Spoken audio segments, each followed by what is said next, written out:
Yo, yo, yo, welcome to the NS9 Postgame Show, powered by Primanti Brothers. I'm your host, Anthony DiNardo. With me, Tyler Sweeney. We're back. We are back. We were on, I believe, 48 hours ago to begin this game on an NS9 game day with Dallas Braden, by the way. So if you haven't checked that out, it's on YouTube right now. Check it out. The podcast is out for those two innings as well. Dallas, awesome dude. But then we had the rain delay. We said, see ya. and now we're back. So, hey, something we didn't think that was going to happen, though. When that rain delay came, it's over. Right, Tyler? It was over. Oh, yeah. I was ready to come on here and trash the team again. Say what a waste of a day this was. And man, it was a long day. It does feel like it was 48 hours ago. A lot has happened here. Somehow they pull out a win. The bats come alive. We have a lot to talk about today, DiNardo. A lot. And I forget half of it. So I want to be honest. Right? So as we come back, I didn't know the game started, by the way. I happened to hear something in the background. I was like, oh, shoot. I run to the room. I was like, oh, the game's starting. And as we'll get to, but I was like, wait, we walked two more batters? Oh, yeah, it's definitely over now. But yeah, it was like one of those things. Like now I'm looking at the box score. I was like, wait, Kutch had 2 hits and a walk tonight. Really? He had another hit too and a walk. Anyways, yeah, it was a long day. A lot happened, good, bad, and different. Just there's a lot of things happened. Well, let's go ahead and start from the very, very, very beginning. A long time ago, in a very, very dark place in PNC Park. Paul Skenes made his debut today. All the hype was around Paul Skenes. And I would say he delivered. It wasn't the best, most fantastic start you saw in your life. You know, he had his struggles. He had his moments. He fought through. The box score doesn't look as pretty. Thanks, Kyle Nicholas. But I think it was a fine debut for Paul Skenes. I guess fine's a decent way to put it, but I don't think it was a good debut by any stretch. Obviously, you hope for more. You hope the command gets better, and I think it will get a lot better. I just don't want to come off as how we seem like we're very excited about the start from Paul Skenes. It wasn't that good of an outing from him. He wasn't very efficient. 7 strikeouts is great. He was able to get the whiffs. We talked about it. We were on here live during it, and we'll have a lot of content provided about it. It was, it's probably what you should expect. Our expectations have been raised so high just because of what we talked about with Jared Jones and how well he has pitched to this point in the season. So, yeah, we probably were a little bit shooting for the stars here with Paul Skenes, and it just turned out to be fine. And I think that's part of the evil to this. Paul Skenes is a very hyped pitcher. He has so much talent that when he has an outing like today, it's like, well, wait a minute. I thought this guy was supposed to be good. He's a rookie still. His very first start. Butterflies could be there. I'm not going to go all in analyzing that stuff, but it was a good enough start, as we keep saying, right? With all this starting pitching, like it was still a good enough start for this team to be in it. Granted, they won, not in part because of that start, but they did win. And I mean, hey, he showed the talent he has. Again, just blowing by 100 miles an hour, right? You saw the slider, like you saw the stuff. It wasn't the best, right? He wasn't having the best command of it, but it's there. I mean, it is there. Oh, yeah. And what we talked mostly in the game was he didn't have his stuff working for him the best today, but because it's so good, those mistakes, he can get by them. Oh, yeah, absolutely. It's not a knock on Paul Skenes at all. It's just that he wasn't as sharp as he could have been today. Right. It's a debut. It's probably unfair of us to expect him to go out there and just be completely dominant like he has been all year at the minor league level. That's Yeah. probably unfair of us, but when you've done what he's done to this point, it's hard not to have those expectations. Right. Right. And Tyler, just to interject here, just everyone let everyone know. So pause it. Bet Online is your number one source for all summer sports this season, from MLB, golf, NBA, and NHL playoffs. All the latest stats, news, and scores available to follow your favorite teams. Get the latest odds and lines, including the latest team matchups, player props, and odds on just about every sport out there. Head to the website today and use your mobile device to get into the action. Bet Online, where the game starts. And Paul Skenes hit the over in strikeouts.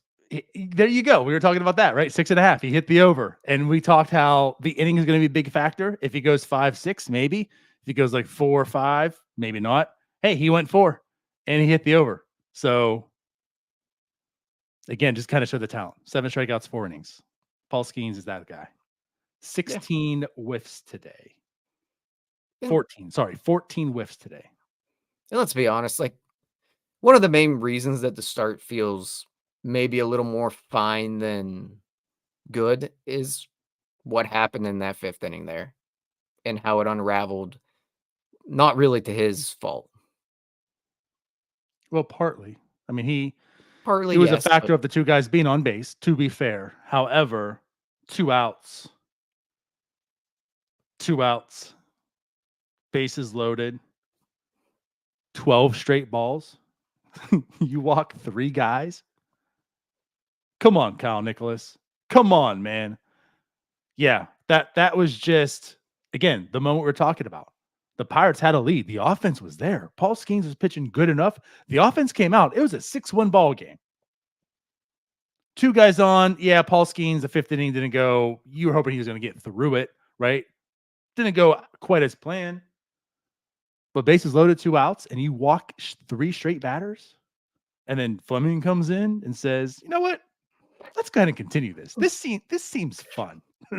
I want to be part of this also," and does the same thing. You can't just keep walking batters in. I mean, guys, what are you doing here? I like what you're doing there, Kyle. Let me follow that up. Right. And then he continues to throw balls. It is contagious. I guess walking batters in for runs is also. I mean, how many balls in a row did this team throw? It was somewhere close to 17. It was ridiculous. Right. That inning was so ugly. Honestly, I was fully prepared to come on this show and just go off about this team after that 5th inning. Let's be honest. We're talking about the team that scored 67 runs in the last 27 games, something like that. Very close. Fact check me if you want. They don't score runs, right? Is the team that has a 61 weighted runs created plus in the past 27 games. They scored 6 today in 5 innings. Mm-hmm. They're not scoring anymore. So when the Cubs tie it up and they're going into a delay to get even colder, no, this is it. This is done. The Pirates are absolutely losing today. We've seen this story. This is how they're going to ruin the Paul Skenes debut. And we got to do a post-game show in who knows how long. and I don't know. I'm kind of feeling under weather. Jim, can you fill in for me? Because I don't know if I'm going to make it tonight. But that's not how it turned out. It kind of turned fun. It was definitely interesting. And it's a W. Paul Skenes doesn't get the win, but it's a W on Paul Skenes' debut day at a score of 10-9. Yeah, it was an ugly 10-9, but it was kind of fun, I guess. Like, it's nice to see the long ball come back. 4 home runs today. Got it from 4 different guys. They scored in multiple different innings, which has just not happened for a very long period of time. Also that part. The bats came alive. Paul Skenes brought the bats with him. Obviously, it's his credit that they scored runs. Paul Skenes' arrival, Pirates score runs. Correlation equals causation. Absolutely. Lawyered. No small sample. 1 game means everything. Everything. So and Paul what's Skenes ironic, will be on track for what, like, I don't know, 15 strikeouts a game? Yeah, absolutely. Every 9 innings? what's ironic is we've talked about, like, I mean, the starting pitching has been absolutely brilliant. It's been great. The bullpen has been solid, right? And it's always the offense that's letting this team down. You know, we talk about like 3-2 losses. What's that? I was counting the home runs on my hand. Yeah, 5. Oh, yes, 5. It was a long game. We were talking about like 3-2 losses just suck. I mean, it's bad to watch, right? Like, I'll take a 10-9 loss over a 3-2 loss. And again, like, they won today, so that's good. But that's what we're alluding to. Like, today was actually fun and exciting and interesting. And again, they did win 10-9, but it's like, if it was reversed, yeah, we'd be upset. But like, at least there was some action going. There's stuff to talk about. But let's get to the offensive side a little bit. I mean, Kutch leads off. How many times we had to pound the table like, hey, what if you let off Kutch a little bit more? Opens the game with leadoff walk. That's what he does. He's a good leadoff hitter. You know what else he did today in the leadoff spot? Homered. He homered. It went over the wall, and this time a glove didn't catch it. So once again, like, this is something I do want to hammer the table for. And this isn't just because of this situation. I know people jokingly say it, but Kutch isn't dead. Kutch isn't washed. He's honestly having a better season this year, truly, than like last year. Just stuff isn't falling for him, right? We talk about the barrels. We talk about the contact he's had. A lot of bad luck with them finding gloves in the outfield. Twice this week, he's had a homer in like every ballpark but PNC Park, and it was caught. Today, it actually goes over the fence. Like, he could easily have 3 more home runs this week, and instead it's just 1. And that changes the entire slash line too. So Kutch is every bit part of this team because he is still a player, not because he was hitting 300, not because he's the face, the name, the PR, the marketing. This guy belongs on the team because of his actual play. And today you saw why. 2 hits, a walk, 1 being a homer. And yeah, they needed that homer big time today. Oh yeah. Really like him in that leadoff role. It's a spot that I think you have to keep him in, maintain the consistency. We talked about it before of the shuffling of the lineup that Derek Shelton does like to do. Hopefully we start to see some of these guys find a role in this lineup and stay in that role for an extended period of time. Same thing with like an Oneil Cruz, Connor Joe getting consistent at bats. Hopefully we're starting to see these guys carve out roles and the Pirates keep them in those roles and stop shuffling it as often as they have, because the bats slowly but surely look like they're waking up a touch. I don't want to go that far yet. I mean, they were dead. This. They were dead. Here's what I'll say. Kutch's results haven't been there, but his bat has been alive for, I think, like 3 weeks now, honestly.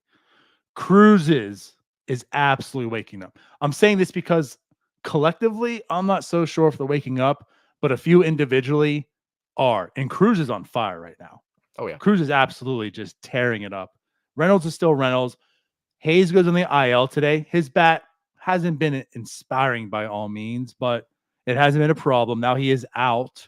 So that means Alika's back. Jared Chillo is probably like your everyday third baseman, who Jared Chillo has been part of the problem also, though he had some big hits today.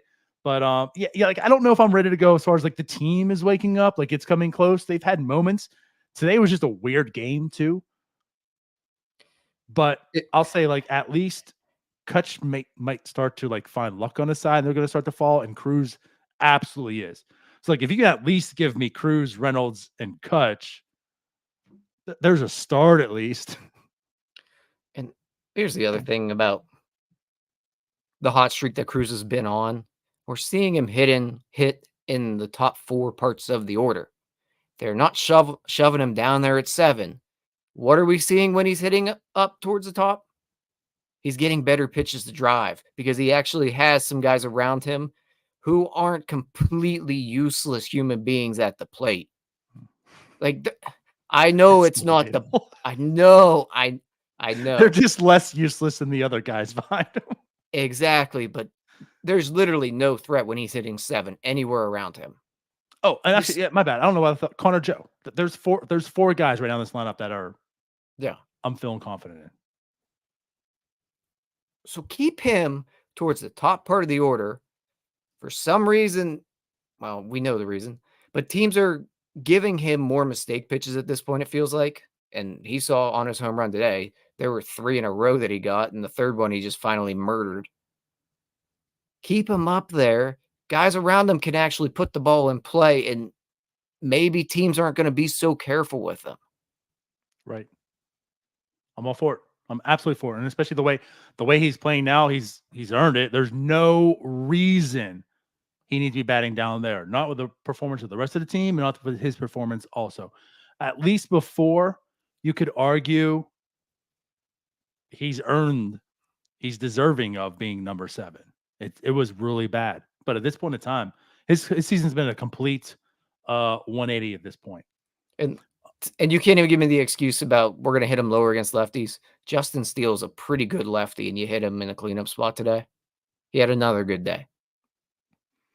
Cruz now, mind you, Tyler, this point in time, Oneil Cruz hitting 288, 318, slugging 437, weighted runs created plus at a 110. He's now 10% above average. He was bad. He was absolutely bad. K rate at 33.6. That's dropped. I mean, that's still not where you want to see it at. You want it to be a little bit lower than that, obviously. But comparatively where it was at before, it's dropped. He's looking really good, really comfortable with that plate, and he's driving the ball. And twice today, Tyler. We talked about it live when we saw the first one. And obviously you saw what's Jim talking about? I got what numbers right. Oh, my bad. He's batting 268.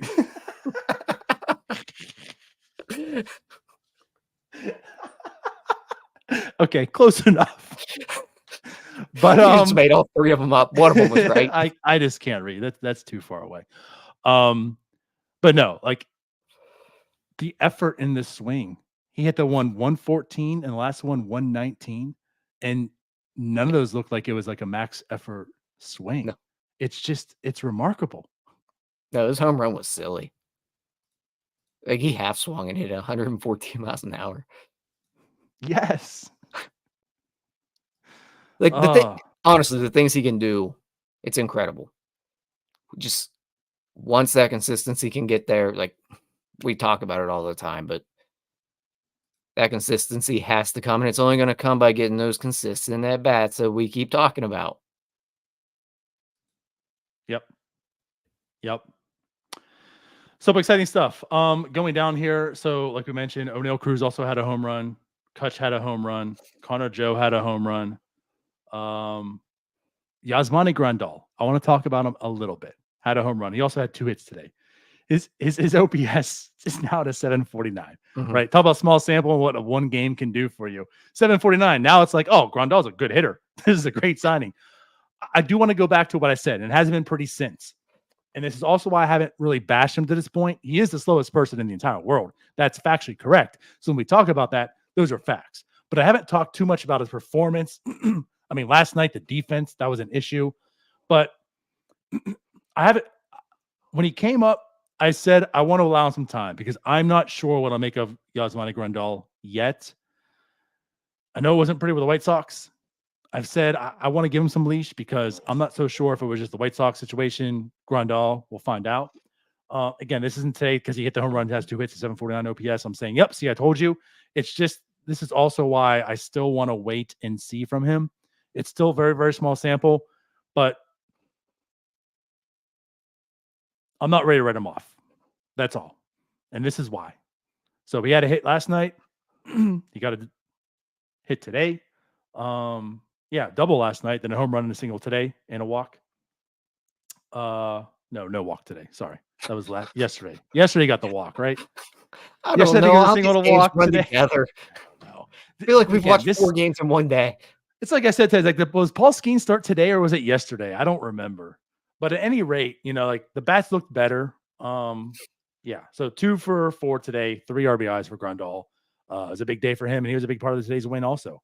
When the Pirates walked 2 more guys to score 2 more runs today, He was the one that was able to get that lead back with that 3-run shot. No, that home run was huge.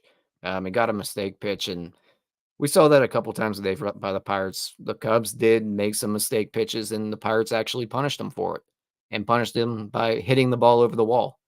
Mm-hmm. In regard to his defense, I'd be interested to look more into today.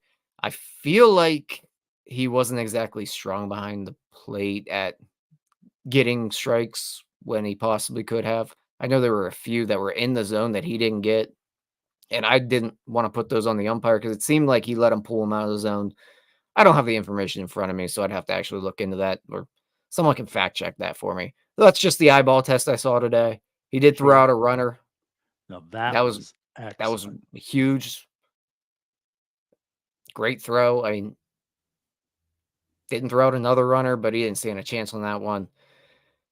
Defensively, it's hard to really tell. I'd have to really dig into it. But the thrown out runner was huge, especially with Skenes on the mound. He's not the quickest to the plate. Jim mentioned it on the show earlier. He does have a good move over, but he's just not going to be quick to the plate. He's 6'6". But if he's able to throw out runners every now and then with Skenes on the mound, that's huge. Yeah. Yeah.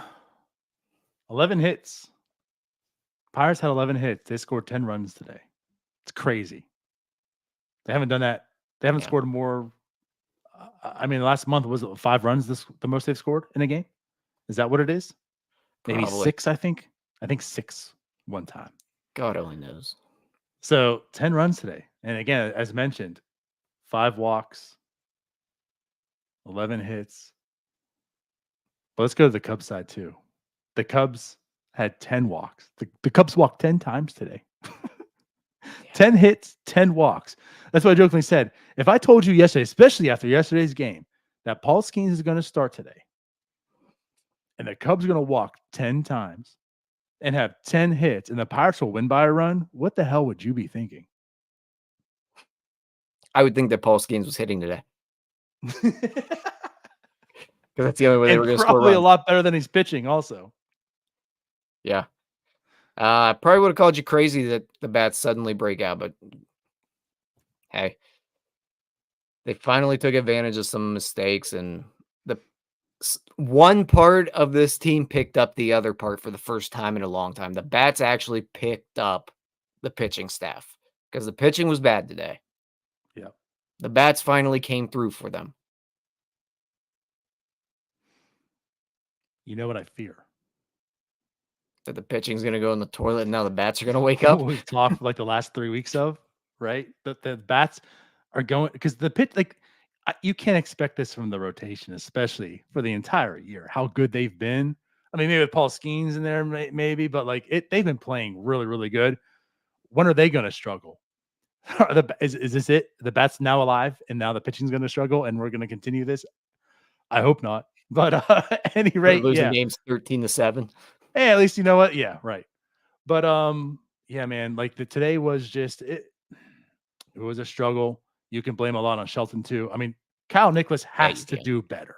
And what we talked about with on game day was, and I don't want to make this bigger than it is. It's just the irony on the day that it happened and everything. But you know, you can't question it. Roansy was DFA'd today. And he was DFA'd in favor of keeping Kyle Nicholas on the major league team because they could have just optioned him. And on the day that happened, Kyle Nicholas walked 3 straight batters to have what was once a 6-1 ball game end up being 6-6 in that same inning. Tied ball game going into the delay. Not pretty for Kyle Nicholas. And the thing is, like, that's what, like, Kyle Nicholas showed everything about Kyle Nicholas today in that inning, which ended up being what point? How many seconds for him? 0.2 innings he pitched. Yeah. He had 4 runs, 3 walks, and 2 strikeouts. And those 2 strikeouts were filthy. Mm-hmm. Yeah, he looked nasty. And then he walked 3 straight batters on 12 pitches. Yeah, like you said, it was the full Kyle Nicholas experience. Those 2 batters, elevated fastball, he was untouchable. And then all of a sudden, he just could not throw a strike. And for whatever reason, Derek Shelton was just asleep at the wheel at that point because it took like 10 balls in a row for him to finally get someone up. How do you allow that in this game? Yeah, it was questionable to bring him in to begin with because I think Bellinger was up at that point when they pulled Skenes. I'm gonna see if I can find out real quick if you keep talking. I can't. Yeah, I think I think it was a lefty that was up, and I believe they had Fleming up in the pen along with Nicholas. You let me know here shortly if you can find it. Yeah. Yep. Pitching Okay, change. well, Kyle Nicholas replaced Paul Skenes. Cody Bellinger Bellinger's strikes up. out. I don't know why. I know it worked out because they got Bellinger out, but still questionable there to go Nicholas instead of Fleming. I don't know. I think it's just a bad decision in general. That entire fifth inning, I think, was a big old bad decision by Derek Shelton. Yeah. I agree. I absolutely agree. Like, you allowed that to happen. And then he compounded it by leaving him in too long. Yeah. So luckily the team overcame it, but they very, very much could not have. And yes, ultimately the blame's on Kyle Nicholas for just being awful. Throw a strike. And that's the thing that got me the most. Bases are loaded with 2 outs. Just throw strikes. Just get the ground out. Even if you allow 1 run, then keep throwing strikes and get the next ground out. But you allowed 3 runs because you just couldn't find the strike zone at all. Nowhere near it. And like you're talking about with Grandal, about his framing, like all 12 of those pitches were nowhere near the strike zone. Grandal could even try to frame one for a strike. All 12 were nowhere near. You can't do that. You're a major league pitcher. You can't have this happen. I mean, it's not that easy to throw strikes, but it is if you're a major league pitcher. That's the difference. The all right, now you difference sound between like a a boomer. major league pitcher and Wow. not a major league pitcher is you can throw 1 strike in 12 attempts. Well, that's where the line is because Kyle Nicholas isn't a major league pitcher. Plain and simple. Well, there you go. We're back to square one. Why is Kyle Nicholas not a major league pitcher in the game in that point? I know it's early. You can't go to any back end guys then, but you had better options and Sheldon just failed there. Plain and simple. Bad decision. He screwed the pooch. Yeah. Yep. But again, hey, ultimately the team was able to overcome it. David Bednar does come in as well and looked terrible again. Keeps it interesting. It was a 10-8 game. He allows it leadoff double. Yep. Here we go again. Ends up scoring. It's 10-9, but he does get out of it. Does get the save ultimately, but still just doesn't look like vintage David Bednar. He hasn't all year. There's been glimpses, but like what's ironic too is not much seems different. Just not missing bats. Right. And Jim brings it up here in the comments. Jack Sawinski probably needs to make a better play on that ball that ended up as a double, bounced on the bottom of the wall. Like he probably can make that play. He got turned around. Not good out there. Also, Aroldis Chapman didn't look good as well today. Both of them right now. Nothing looks different stuff-wise, but command's terrible, and they look extra hittable. And they only gave up 1 run between them, so I guess all's well if it ends well. There it is. Till tomorrow. So it was kind of ironic. Like Chapman was going 95, and then Madrigal came up, and he was like, I'm going to dial back, and he hit 101 almost twice. I'm not going to say it because, again, Tyler, it was 100.9, so he didn't hit 101, but it was upper 100 mile an hour. He dialed back and said, I'm giving you everything here. And I mean, he ended up striking out Madrigal, but like you said, like it didn't look sharp, but then like vintage, I feel like he's been doing that quite a bit this season too. Like the velocity goes down and then it just pulls out of nowhere. Like he still has it, but it's not consistent. Velocity wise, I'm speaking of. The pitching itself has just not been consistent at all, ever. Yeah. No, he walks way too many people right now. Yeah. It's stupid. You can't throw strikes. Like you are a major league pitcher. Throw strikes. Right. Tyler. Is it about that time? Is it time? I think it's about that time. So everyone, the comments have been going, but as you know, comment, raise it. Here's your opportunity to win 2 free Primanti Brothers sandwiches. We're about to get to the giveaway here in a second, so I'm giving you your last opportunity again. So go ahead in the comments, hashtag raise it, just like you see on the bottom corner next to Tyler's microphone and pretty face that doesn't have a mustache. Doesn't have a mustache. Today was weird. Doesn't have a mustache.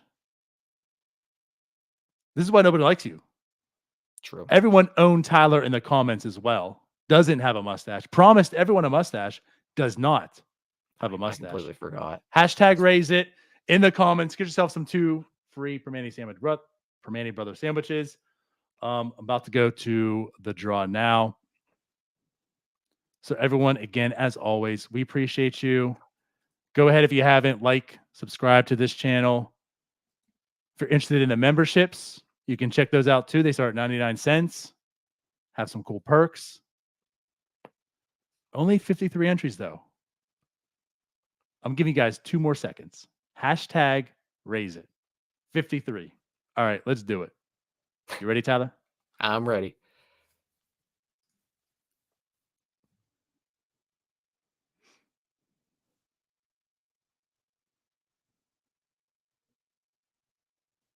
Dennis. We got new blood. Congrats, Dennis. So here's the deal.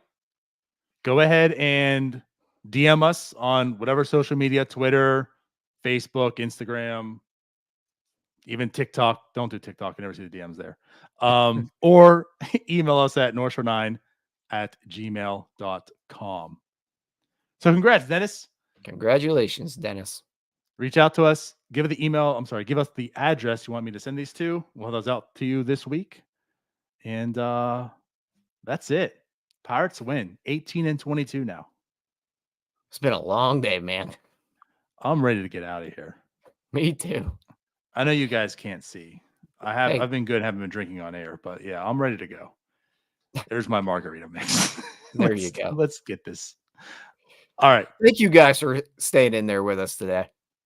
Yes. It was a fun day. It was a fun day. So let's get out of here. We're back tomorrow. Baby Falter pitches.